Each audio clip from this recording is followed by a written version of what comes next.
శృతి మించిలా నన్ను మై మరపించకలా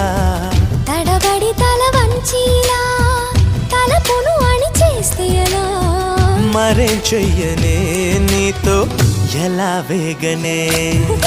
నన్ను దాటి వెళ్ళలేవు నిన్ను నువ్వు దాచలేవు ఏమి చెయ్యనయ్యో రామా ఉన్న మాట చెప్ప నీవు ఊరుకుంటే ఒప్పుకోవు ఇంకెలాగే సత్య భామా అనుకున్నా తప్పు కదా మో మాట ముప్పు కదా